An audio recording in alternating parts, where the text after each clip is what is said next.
In this video, you'll learn how to create and edit basic wall types. And more specifically, you'll create a brick on metal stud wall.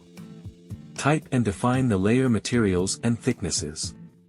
You'll then see how to further customize wall types and use them in a project. In this exercise file, I have several walls created and each one is a different basic wall type. When you select a wall, you can see the type in the type selector. And you can expand the type selector and change the wall type. And you can also click Edit Type to open the Type Properties dialog. And here you can see all of the type parameters that define the wall type. To create a new wall type, you need to duplicate an existing wall type. So for this example, we'll create a brick on metal stud wall type so we can duplicate the brick on CMU type. So with that type selected, I'll click Duplicate. And then for the name, I'll enter brick on the exterior dash brick on metal stud. And then click OK. And now I can adjust any of these type parameters to define the new wall type. We'll start here with the structure. And you can click Edit next to Structure to open the Edit Assembly dialog. And this is where you can define all of the layers that make up the wall type. In this table here, you can see the various layers.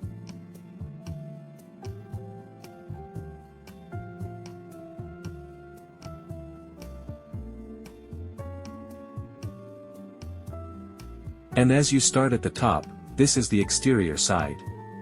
You can see that indicated here, above the table. And then at the bottom that's the interior side. So as you move down the list, you're moving from the exterior to the interior side. We'll start by adjusting the structure of the wall. And the structure is defined within the core boundary layers. So you can see that there are two core boundary layers and those cannot be modified. And inside of that is the structure of the wall. To get a better view of that, we can click Preview at the bottom of the dialog and that will open a preview window.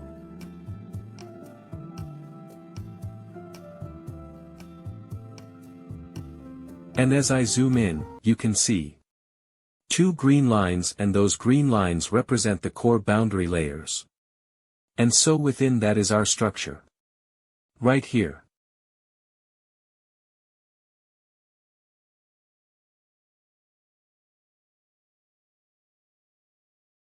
So right now where we duplicated the CMU type and so that's why concrete masonry units is listed here. But we can click in the material field and then click the More button to open the material browser. And we can browse through the entire list here. Or we can begin typing in the search field to filter the list. So as I type metal stud, you can see the list is filtered and now I see the metal stud layer material. So I'll select that and then click OK.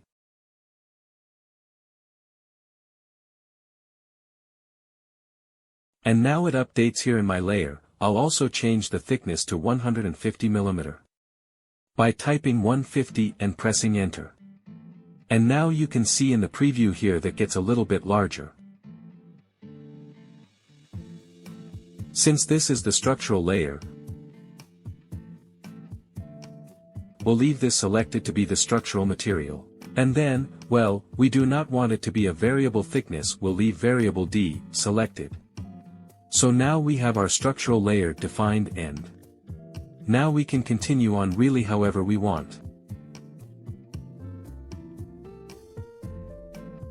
So I'll start here on the exterior side and we'll work our way down.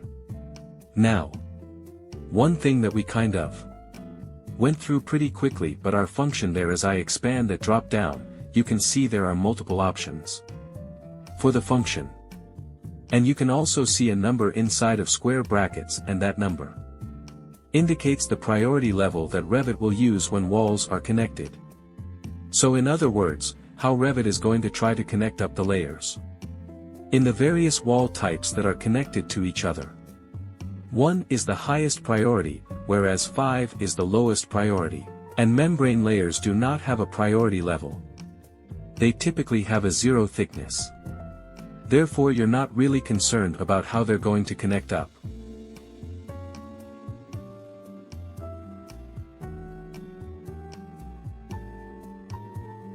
So for our brick exterior side of the wall here, we'll leave that set to finish 1. And then for layer number 2, this is our thermal air layer and we have a 50 mm thick air gap here. So we'll leave that set as is. And for layer number 3, we can change that to a membrane layer. And we'll change it to an air infiltration barrier by clicking in the material field and clicking the More button, and then we can search for air infiltration, and once again, as you type the list will be filtered, and then you can quickly select that material and click OK. And we'll change it to a 0 thickness. And then for layer 4 we'll change the function to substrate. And we'll change it to a plywood sheathing. Once again, simply type here to quickly filter your list of materials.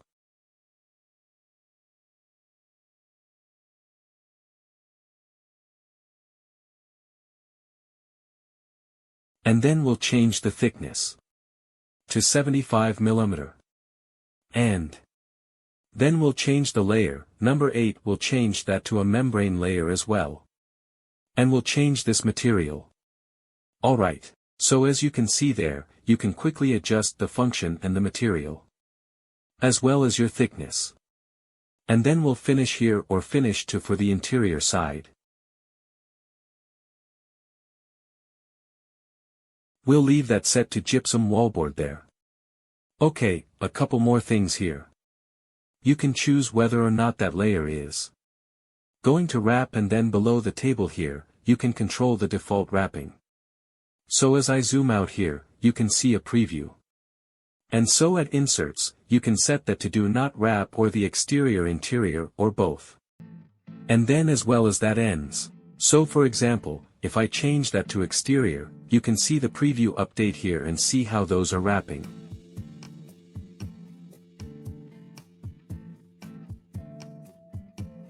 I'll change that back to none.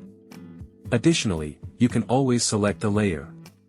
You can add new layers, insert a new layer, can modify that as needed. You can delete a layer and then you can move layers up or down. That way, you can define the wall types to meet the needs of your project. So I'll click OK.